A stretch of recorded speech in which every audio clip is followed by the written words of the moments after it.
भविष्य का दूसरा नाम है संघर्ष। हृदय में आज इच्छा होती है और यदि पूर्ण नहीं हो पाती तो हृदय भविष्य की योजना बनाता है। भविष्य में इच्छा पूर्ण होगी ऐसी कल्पना करता रहता है, किंतु जीवन ना तो भविष्य में है ना अतीत में। जीवन तो इस क्षण का नाम है, अर्थात इस क्षण का अनुभव ही जीवन का अनुभव है।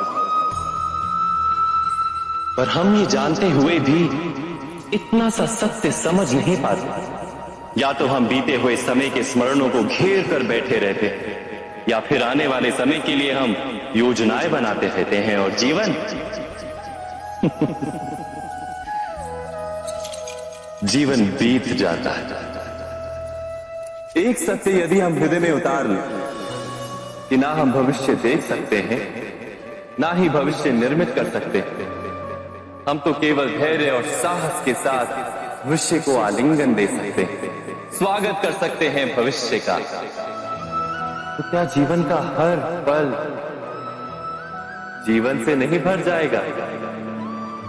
स्वयं विचार कीजिए।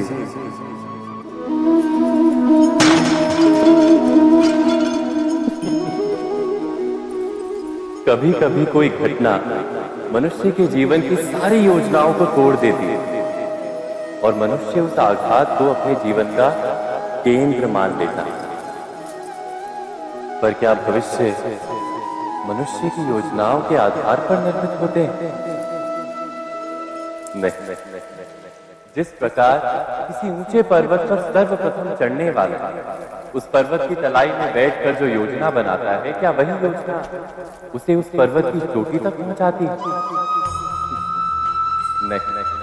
वास्तव में वो जैसे जैसे ऊपर चढ़ता है वैसे वैसे उसे नई नई चुनौतियां, नई नई विडंबनाएं, नए नए अवरोध होते हैं। प्रत्येक पद पर वो अपने अगले पद का निर्णय करता है। प्रत्येक पद पर उसे अपनी योजनाओं को बदलना पड़ता है।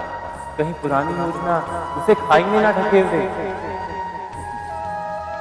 वो पर्वत को अपने योग्य नहीं बना पाता, केवल स्वयं को पर्वत के योग्य बना देता है। क्या जीवन के साथ भी ऐसा ही है? जब मनुष्य जीवन में किसी एक चुनौती, एक अवरोध को अपने जीवन का केंद्र मान लेता है, अपने जीवन की गति को ही रोक देता है, तो वो अपने जीवन में सफल नहीं बन पाता और ना ही सुख और शांति प्राप्त कर पाता। अर्थात जीवन को अपने योग्य बनाने के बदले स्वयं अपने को जीवन के योग्य बनाना ही सफलता और सुख का एकमात्र मार्ग है।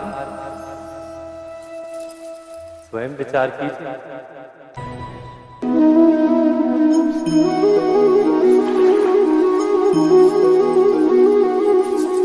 पिता सदा ही अपने संतान के सुख की कामना करते, उनके भविष्य की चिंता करते रहते।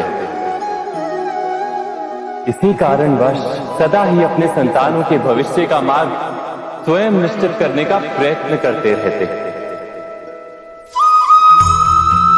जिस मार्ग पर पिता स्वयं चला है, जिस मार्ग के कंकर पत्थर को स्वयं देखा है, मार्ग की छाया, मार्ग की धूप को स्वयं जाना है, उसी मार्ग पर उसका पुत्र भी चले।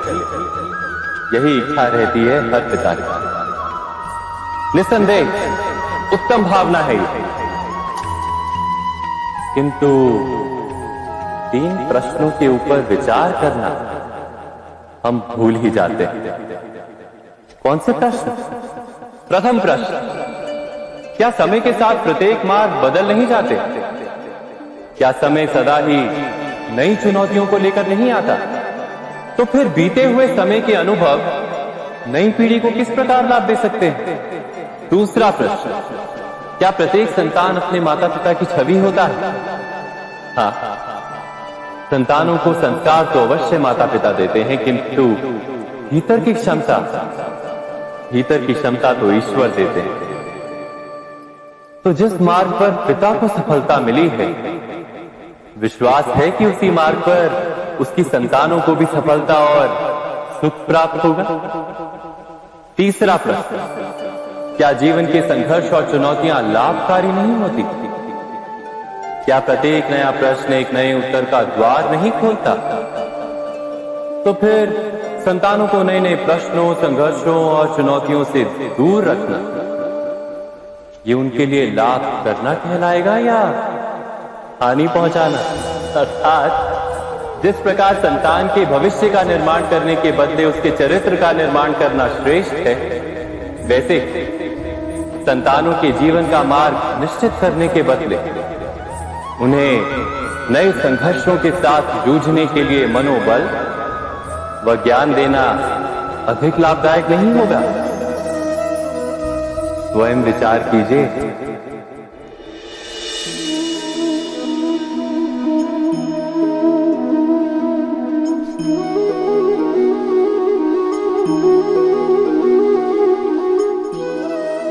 जीवन का हर क्षण निर्णय का क्षण होता है।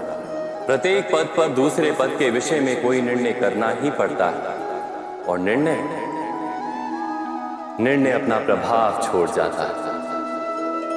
आज किए गए निर्णय भविष्य में सुख अथवा दुख निर्मित करते हैं, ना केवल अपने लिए, अपने परिवार के लिए, आने वाली पीढ़ियों के लिए भी। जब कोई दुविधा सामने आती है तो मन व्याकुल हो जाता है, अनिश्चय से भर जाता है।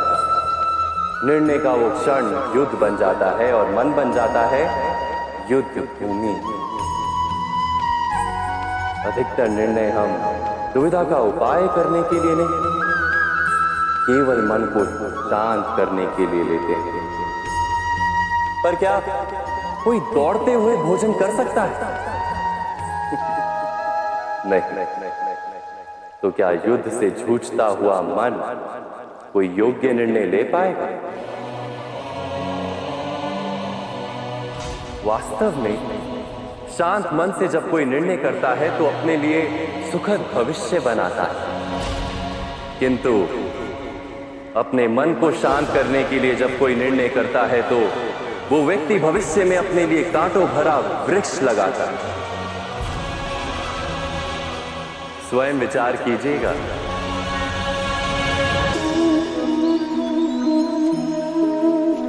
सबके जीवन में ऐसा प्रसंग अवश्य आता है कि सत्य कहने का निश्चय होता है हृदय में, किंतु मुख से सत्य निकल नहीं पाता। कोई भय मन को घेर लेता है, किसी घटना अथवा प्रसंग के बारे में बात करना, या फिर स्वयं से कोई भूल हो जाए उसके बारे में कुछ बोलना।